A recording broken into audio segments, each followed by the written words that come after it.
Welcome to episode 4. In the last part, lots of progress was made on the second ramp.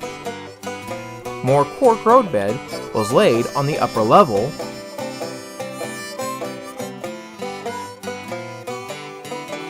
and Suite AC was operational.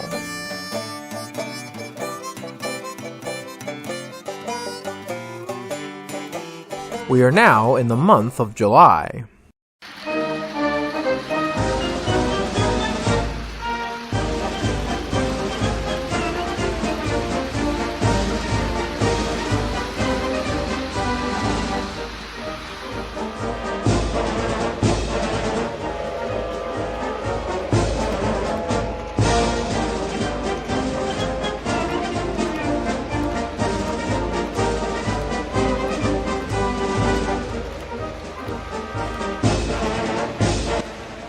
Happy Independence Day, everyone! Celebrating 250 years of independence and freedom. Now, with that out of the way, we'll begin with the 2nd of July.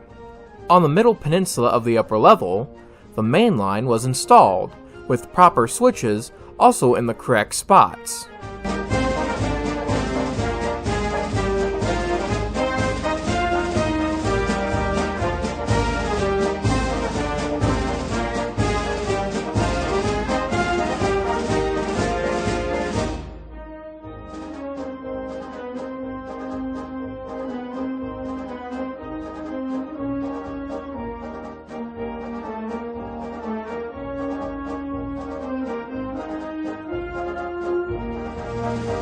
Beyond the middle peninsula, more of the main line made its way past the station and was only less than 5 feet away from connecting to the tracks that lead down to the second ramp. The only reason why this wasn't completed today was because it was already very late into the night and we all wanted to go get some sleep that night. Heading over to the second ramp, even more track had been laid down the ramp as well.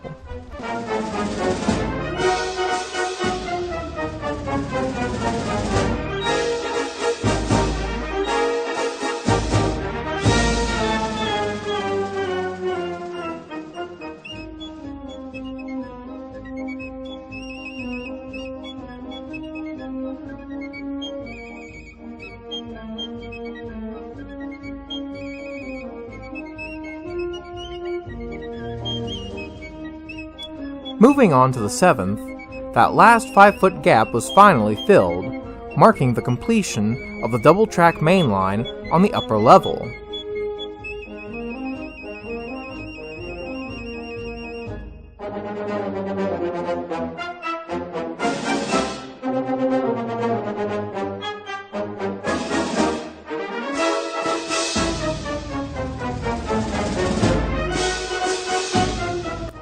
With the tracks now completed, let's go for a ride. Starting on the first ramp, just past the eventual big bridge, we begin our climb.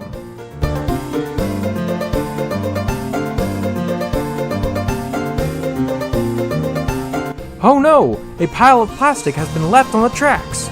Luckily, the hand of God is here to save the day.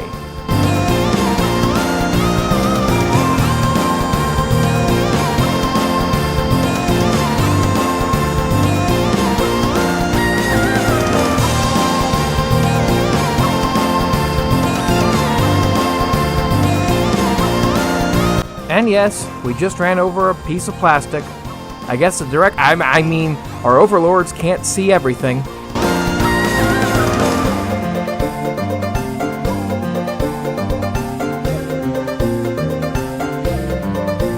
As we enter this corner, we finish our climb onto the upper level.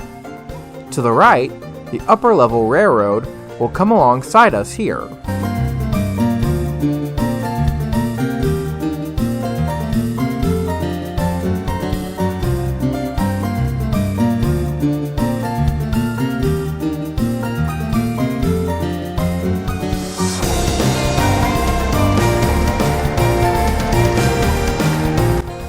Coming off to our left will be another yard, and to the right is going to be an industrial spur.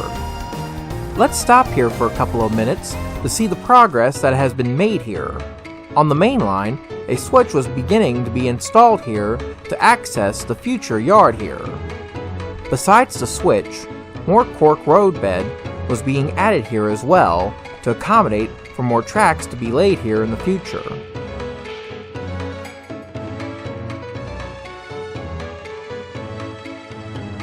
Now let's get back to the ride.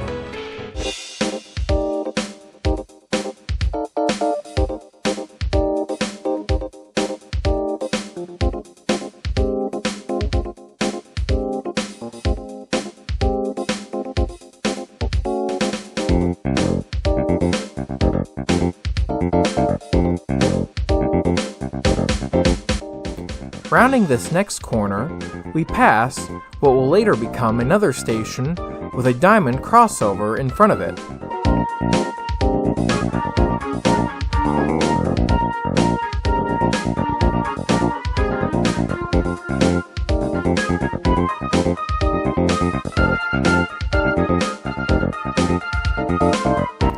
While there is nothing here besides the main lines at the moment, this area will receive a lot of tracks in the future for a future grain elevator. As we cross this junction, we'll switch from the center track to the left track.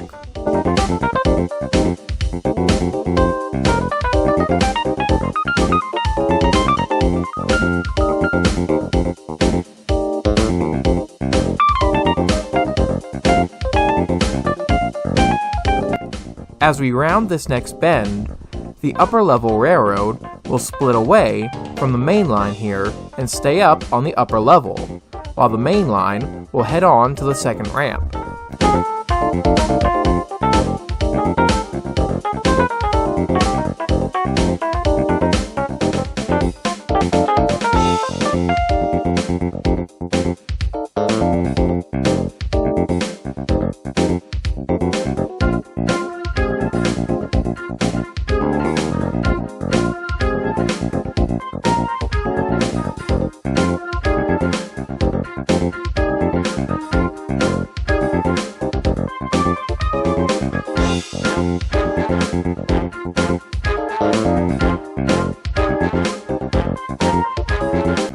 As we begin to round this next bend, we will end our joyride here, as just around the next bend, the tracks come to an end. Despite our ride coming to an end, let's continue down the ramp to see what progress has been made. Just beyond where the tracks end, club members have been smoothing out the ramp, getting it ready for more track to be laid here.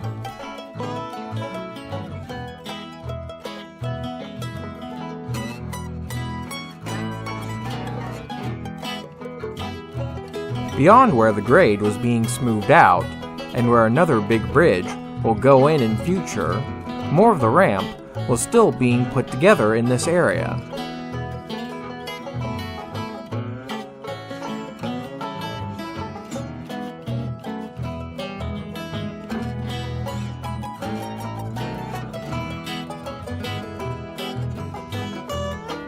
With all this track now on the layout, we weren't the only ones running trains around the new layout.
Besides the HO-scale trains here, the O-scalers were also running trains today too.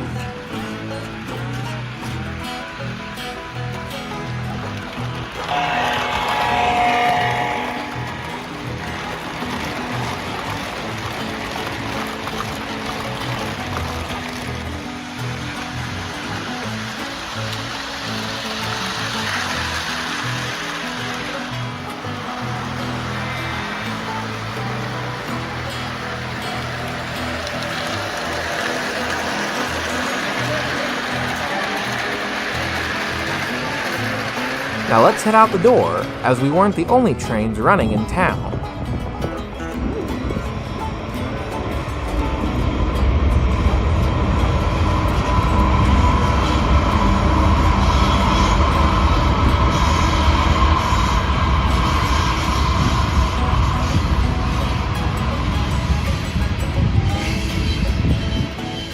On the 9th, track was beginning to be laid in the yard up here.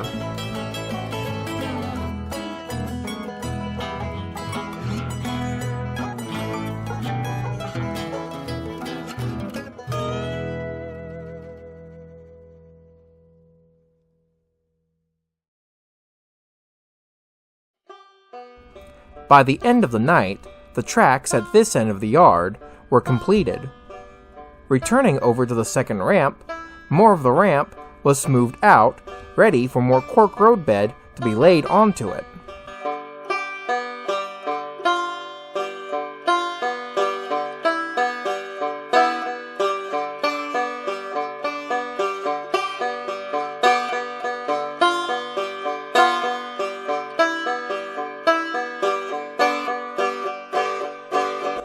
It was also now making its way around to the other side of this peninsula.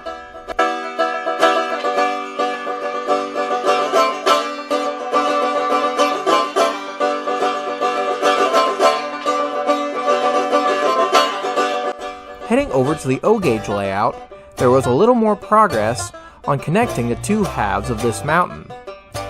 These rock molds were put into place and are now waiting to be sculpted into the mountain.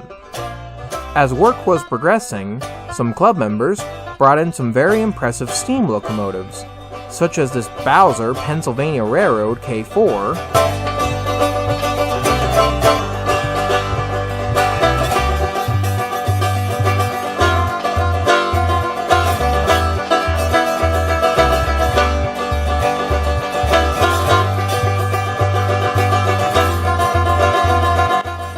and this Broadway Limited GS4, none other than famed Southern Pacific 4449.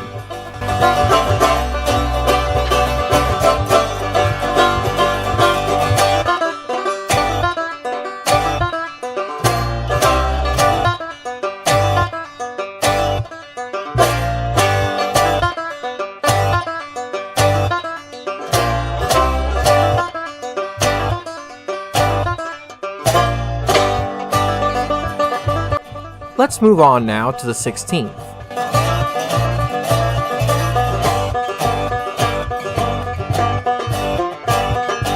By this time, more track was laid onto the second ramp.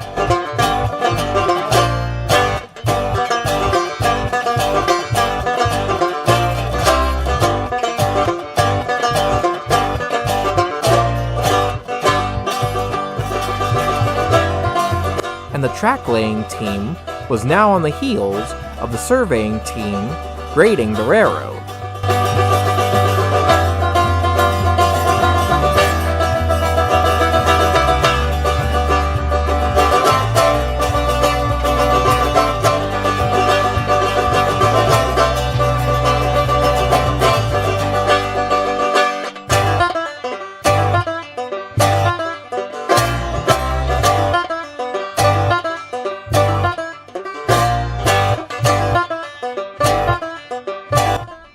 Now waiting for the surveying team to continue on down the line, the track work team then headed up to the upper level to do more work up there.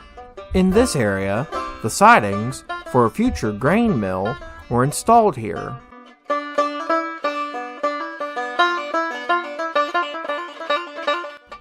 This area wasn't fully completed yet, but most of the tracks were put into place here. Heading on over towards the railroad station on this level, another smaller yard was installed here as well as a spur for future industry. At the station area itself, the interchange track for the future railroad crossing here was also installed.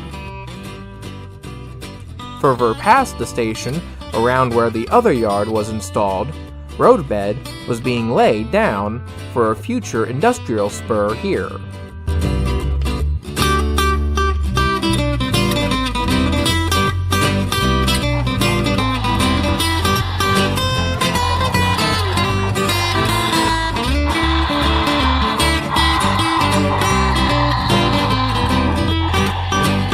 As the big boy was being tested on the HO scale layout, another club member brought in their vintage O-gauge tin plate locomotive, and we got to see it running around the O-gauge layout.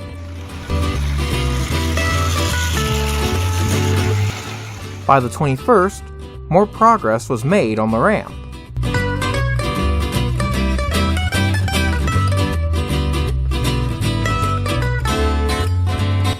Not only was the main line halfway down this side of the peninsula, but some spurs were also installed for future industries here.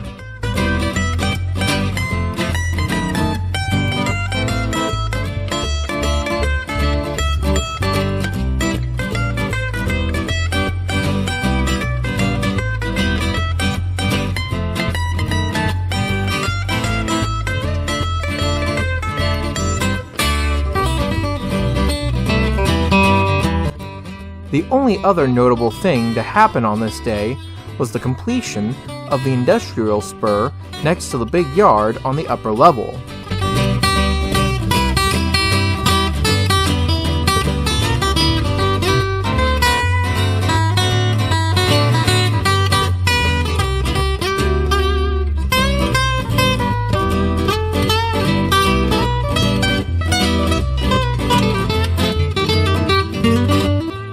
Besides track and ramp work, other club members were still running their trains around the other layouts.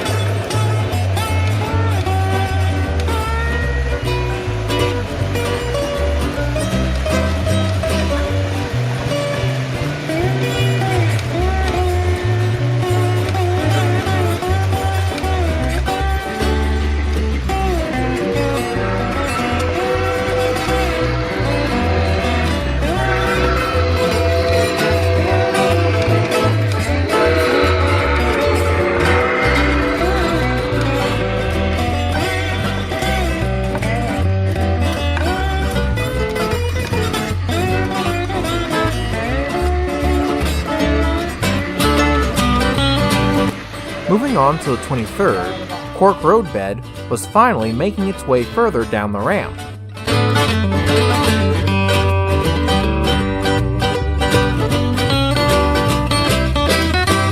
Right here where the Cork ends, the main line widens to 3 tracks, as the middle track will be a siding in the future.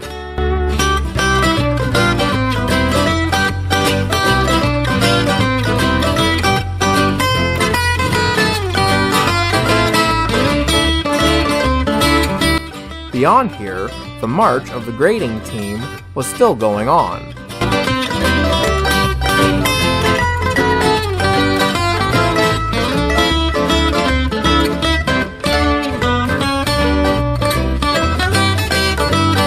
Now, I do want to make a few updates in regards to soldering. While most of what I said in episode 2 still stands, the process has been refined. Club members have now only been soldering the wires directly to the rail joiners. When it's time for rail joiners with wires to be placed onto the tracks, they are grabbed from the pile and placed onto the rails. Also, another thing I didn't mention in that video was flux. Flux is a special material that is used to solder items together, such as metal or wires. Now, before I show how to use flux, I must say this again. If you are a kid or not that good of a soldering iron, let an expert help you or do it for you, especially if you're a kid. Now, in order to use flux, you put flux in the area where you want to solder.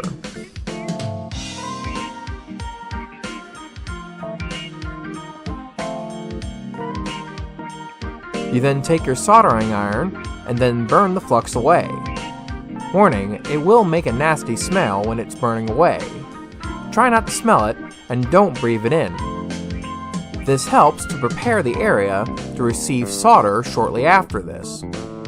Again, if you are a kid or have no idea how to handle a soldering iron, consult an expert. The only other update for today came from Flex Circus. On this day, the World Champion Clydesdale horse tent was completed and returned to the club. This tent was filled with many unique horses for Flex Circus. Back in the past, the Ringling Brothers and Barnum and Bailey Circus was well known for their collection of white horses that participated in their shows. Due to the rarity and expense of white horses, Flex Circus couldn't afford to have them in their show, so these horses will do nicely. The best part about this tent is that when nighttime arrives, the tent can be lit up so patrons can still visit the horses. This tent stayed on the HO scale layout for about a week so it could be shown off to other club members during a meeting. Once the meeting was finished, it was then placed into its proper location on the Flex Circus layout. Now, let's move on to the 28th.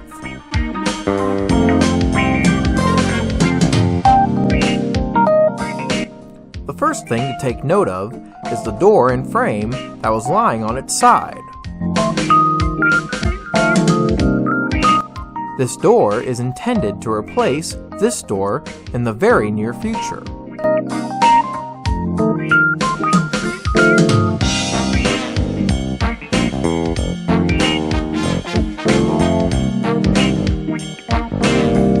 Moving back over to the HO scale layout, track work crews were in the process of installing more cork roadbed at the future grain mill up here.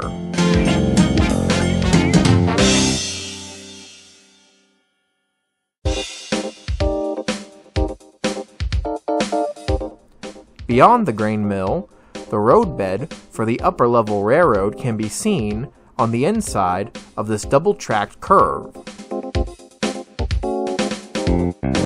Switching gears over to the upper level station, more cork roadbed was also being installed as a second entrance to the yard up here.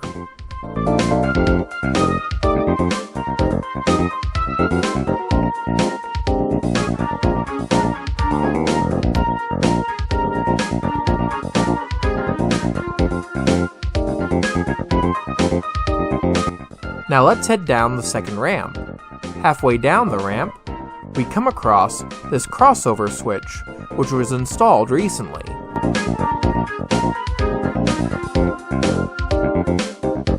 Further down the ramp, more track was installed, and we can finally see the beginnings of the siding here.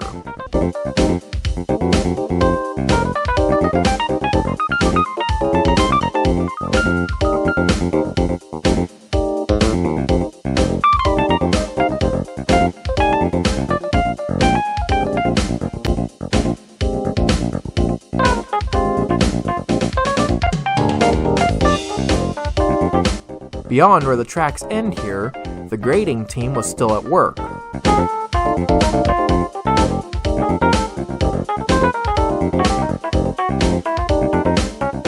Heading over to the middle peninsula, now on the lower level, the carpenters were back at work again. This trench was being cut into the table here and is intended on being where the lower level railroad will go. It will stay below the table here, while the double-track railroad will go above it. We'll now move to the last day of this July video update, the 30th. On this date, we join in with the grading team. They are in the process of installing columns to raise up the ramp here. The reason for the ramp going back uphill after coming from a downhill here is because in this corner, the lower level railroad will duck underneath the double track main line here. The way the grade is being achieved is by these two levels here. While the bottom level shows whether or not the route is going uphill, the upper level gives a very accurate percentage of what the gradient is going to be. In this case, the goal was to keep the gradient around 0.7 degrees. On the columns, a little torpedo level is used to make sure that the column is level on top. Once everything is set, the columns are then screwed into the table and are ready for the rest of the ramp to be built on top of it. Right behind the grading team, one of our club members is focused on smoothing out the ramp here.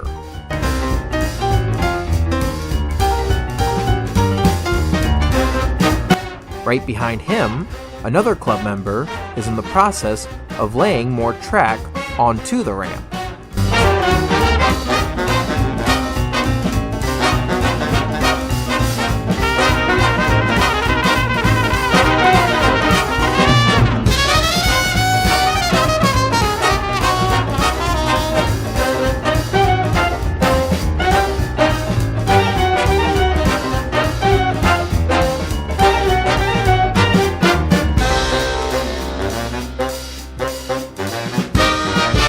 By the end of the night, the ramp was now almost to the middle peninsula.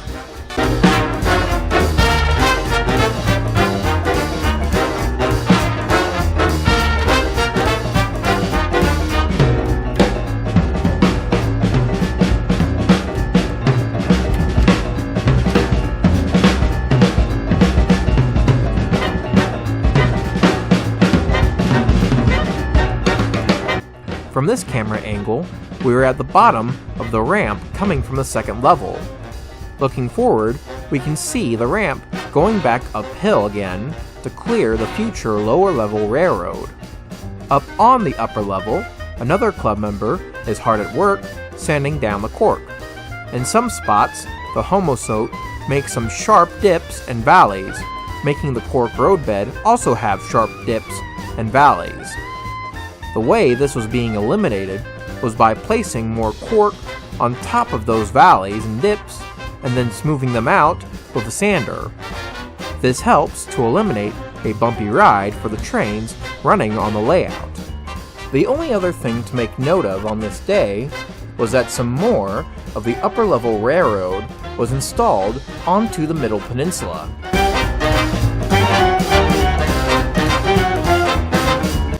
And now, we are at the end of this July video. If you enjoyed this video, give the video a like and subscribe to the channel for more updates. Also, if you wish to make any dollar donations to the Central Ohio Model Railroad Club to help out with these ongoing projects, the club has a Zephy account set up. There, you can donate as much money as you wish to the Central Ohio Model Railroad Club to help any of the ongoing projects get completed. Also, if you happen to have or know anyone who has a large train collection and you're trying to get rid of it, the COMRC is also accepting model train donations as well. Just show up to the Central Ohio Model Railroad Club on Tuesdays or Thursdays around 6 p.m. to 9 p.m. and club members will help accept the donation. We are located at 6471 Proprietors Road, Worthington, Ohio. Also, we are not the Railroad Museum that is also located on the same road. If you're coming from 161, you'll pass the Railroad Museum to get to the club. As always, happy model railroading!